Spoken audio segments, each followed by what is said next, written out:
One time, the new Filipino time, alas 7:01 ng umaga na. That time check was brought to you by Power Cells Herbal Capsule. Tuldukan ang sakit. Siksik sa mga bagong balita. Rinig sa buong bansa. Narito na ang Brigada Balita Nationwide sa umaga. Mula sa Brigada National Headquarters, narito sina Weng de la Peña at June Mendoza. Ang programang ito ay hatid sa inyo ng Power Cells Herbal Capsule. Tuldukan ang sakit. Brigada News Headlines. Sandigan Bayan, tiniyak na hindi apektado ang trabaho sa pagkakasibak kay Associate Justice Gregory Ong. Iba pang co-terminus employee ng Anti-Graft Court tanggal na rin sa trabaho. Korte Suprema dumepensa sa pagsibak kay Justice Gregory Ong na bakanteng posisyon sa dibisyon na hahawakan muna ng Senior Justice.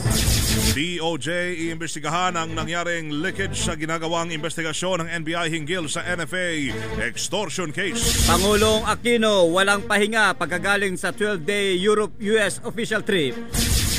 At 7 pulis Maynila na isinasangkot sa panibagong hulidap incident, binigyan na ng ultimatum ng PNP para sumuko. Brigada Balita Nationwide sa umaga. Magandang umaga mga kabrigada, hatid ng Brigada News FM Philippines, ang Brigada Balita Nationwide. Mula dito sa Brigada National Headquarters, kami ang inyong mga tagatid balita, Brigada Weng de la Peña at Brigada June Mendoza. Araw ng Miyerkules, Setyembre 24, 2014. Bukod sa pagkakasibak sa pwesto, iniutos din ng Korte Suprema ang pagpapawalang bisa sa lato ng retirement benefits, maliban na lamang sa kanyang leave credits ni Sandigan na Associate Justice Gregory Ong. Ayon pa sa katasasang hukuman, hindi na maaaring magtrabaho si Ong sa 5 ahensya ng gobyerno, kabilang na yung mga government-owned and controlled corporations. Immediately executory o agarano ang pagpapatupad ng desisyon ng Korte Suprema laban kay Ong na pinatawan ng guilty sa kasong gross misconduct, dishonesty and impropriety sa ilalim ng new Code of Judicial Conduct for Philippine Judiciary. Voting 8-5-2. The court found Sandigan Bayan Associate Justice Gregory S. Ong guilty of gross misconduct, dishonesty, and impropriety under the new Code of Judicial Conduct for the Philippine Judiciary. Yan ho, tinig ni Attorney Teodorte, ang spokesman ho ng Supreme Court.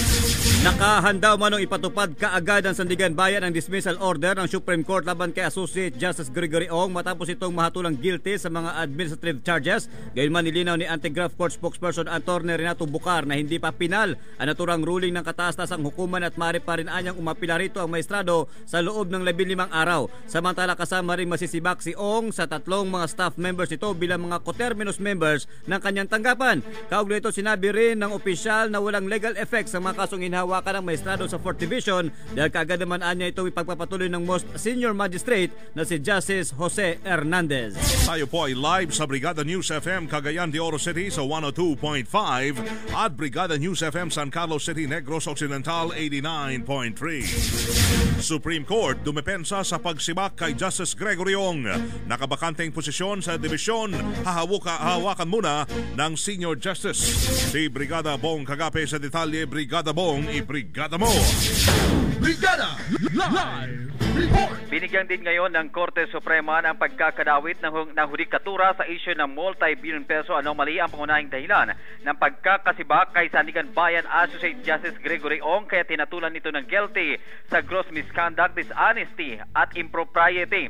Base kasi sa inilabas na desisyon ng Supreme Court sa isinumiting findings ni retired Associate Justice Angelina Sandoval Gutierrez, tinukoy nito na 2 beses na binisita ni Ong si Janet Lim Napoles sa kanyang tanggapan matapos nitong bumuto pabor sa pag-absuelto ni Napoles sa Kevlar helmet case.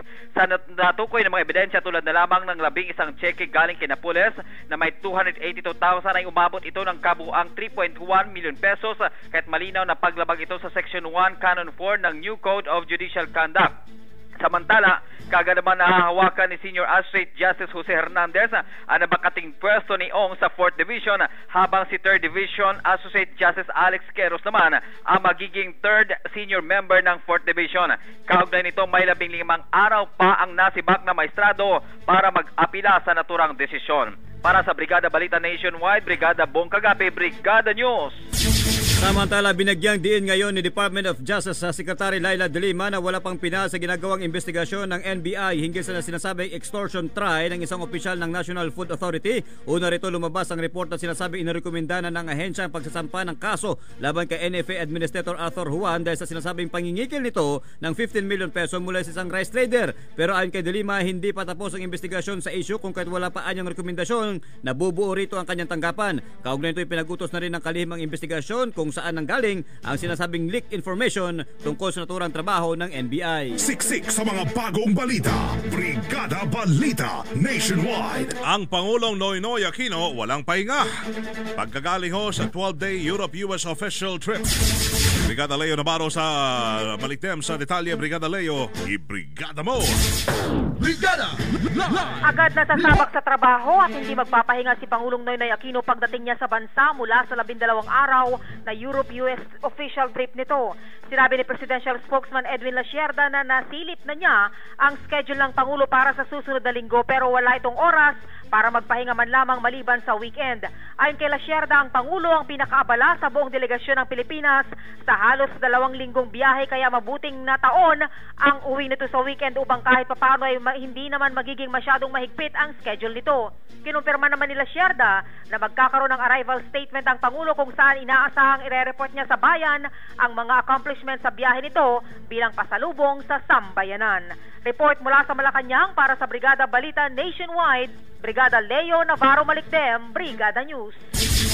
Samantala, nagbanta ngayon ang Philippine National Police sa posibleng pagsasampa ng kontrademanda sa mga nag-aakusa ng katiwalian laban kay PNP Chief Director General Alan Purisima. Sa naging panayam ng Brigada News FM ngayong umaga kay PNP Spokesperson Chief Superintendent Ruben Theodore Sindak, bagamat nakahanda umanong liderato ng kapulisan na sagutin isa-isa ang mga aligasyong sa inihaing plunder case laban dito, pero kanila umanong kinikwestiyon ang timing sa paglutang ng naturang usapin. Samantala, mga kabrigada, 7 pulis sa Maynila na sinasangko sa panibagong hulidap incident, binigyan na ng ultimatum ng PNP para sumuko. Mula sa Campo Crame, Brigada Rocky Sigues, i-brigada mo!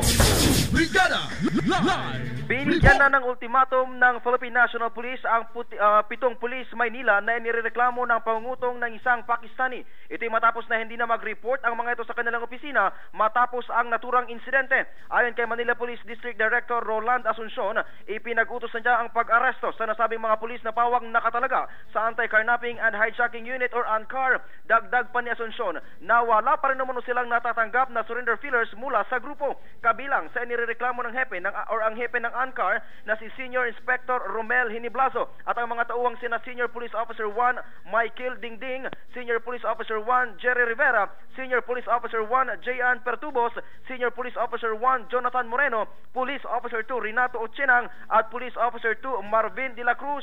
Kaugnay niyan ay pakinggan natin si PNP or PIO Police Chief Superintendent Ruben Chudor Sindak.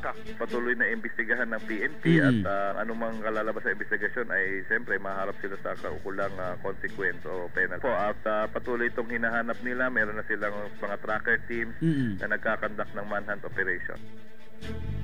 Yan po ang tinig ni PIO Police Chief Superintendent Ruben Chudor Sindak. Matapos ang reklamo ay nirelieve agad sa pwesto ang 7 pulis kasama ng hepe ng nasabing departamento at ipinilit bilang hepe si Senior Inspector Francisco Vargas na dating chief naman ng Manila Police District Theft and Robbery Section. Samantalang porsigido naman ay pagpatuloy ang kaso ng biktimang si Kamran Khan Dawood na isang car dealer. Maalalang nagugat ang nasabing reklamo matapos na arestuhin ng mga pulis si Dan Wood noong Setyembre 19 sa Maynila sa paratang na questionable ang mga dokumento o karnap ang mga binebenta nitong sasakyan na nauwi sa pangingikil na umaabot sa 300,000 pesos na napababa naman hanggang sa 100,000 kapalit ng kanyang kalayaan. Live mula dito sa Campo Crame para sa Brigada Balita Nationwide, Brigada Rocky Sigues, Brigada News. Brigada Balita Nationwide. Hindi pa nagpapalabas naman ang pahayag ang dating Cavite Representative at ngayon ay Transportation Secretary na si Joseph Emilio Abaya hinggil sa umano'y siya ang nakatanggap ng pinakamalaking pondo mula sa Disbursement Acceleration Program. Ito'y batay sa DAP list sa tanggapan ni Navotas Representative Toby Tiangco sa ngayon sa DAP projects na inilathala ng TBM website noong na isang linggo. Pangulo. Batay ho kasi sa nasabing listahan, si Abaya ang nakatanggap ng 408 million pesos mula ho sa nasabing pondo. Maliban pa kay Abaya, pawang kaalyado rin ni Pangulong Noynoy Aquino ang iba pang kongresista na pasok sa top 10. Kulang talaga ng 2.1 billion yung nakapost. They can't even answer nga kung magkano eh. Bakit ba ayaw ibigay ng DBM? Yan ho ang tinig ni Representative Toby Tiangco. Sa dagdag pang mga balita, mistulan naging malamig na ang liderato ng Senado sa hirit ng Pangulong Benigno Aquino III na additional power para matugunan ang nakaambang energy crisis sa susunod na taon. Ayon kay Senate President Franklin Drilon, maaari lamang igawad sa ekotibo ang dagdag kapangyarihan kung ito ay last resort na lamang. Sa panig naman ni House Majority Leader Neftali Gonzales II, suntok umano sa buwan ang nais ni Energy Secretary Jericho Petilla na maipasa ngayong Setyembre ang naturang resolusyon ng Kongreso. Hindi po pwedeng bilisan ito. 6 na bilyong piso ang hinihinging appropriation. May ipapasa at ipapasa na sa consumer.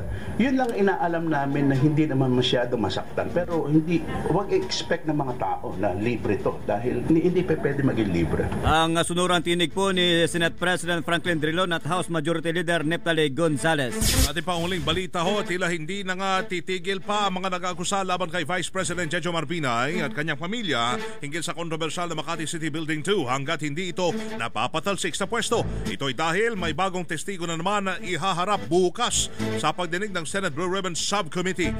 Hindi pa ipinapakalanan ho ng nasabing komite kung sino ang bagong testigo na yan, pero sa anumano na may bagong pasabog na naman o revelasyon na isisiwalat ng nasabing resource person. Samantala aling kay Senator Coco Pimentel, wala pa una siyang natatanggap na komunikasyon mula naman sa tanggapan ng pangalawang Pangulo kung ito ba'y sisipot o iisnabid na naman muli ang hearing. Brigada Balita Nationwide. Naging live ho tayo sa Brigada News FM Zamboanga 93.1 at Brigada News FM Cebu 93.1 rin at ganoon din sa Brigada News FM sa General Santos 89.5. Mga kabrigada, live mula dito sa Brigada National Headquarters. Iyan ang unang bahagi pa lamang ng ating naging pagbabalita. Tuloy lamang ang pakikinig ho ninyo sa Brigada News FM para sa iba pa mga importanteng balita sa inyong mga lugar ngayong umaga. Para sa Brigada Balita Nationwide, nahatid sa inyo ng Power Cells at ng Drive Max Herbal Dietary Supplement Capsule. Ito po ang inyong mga naging kabrigada, Brigada Weng de la Peña at Brigada June Mendoza. Maraming salamat at buenos dias Pilipinas. Buenos dias Brigada! Brigada Balita Nationwide. Inyong napakinggan ang Brigada Balita Nationwide sa umaga mula dito sa Brigada National Headquarters. Brigada Balita Nationwide sa umaga. Hatid ng Power Cells Herbal Capsule at Drive Max Herbal Dietary Supplement Capsule.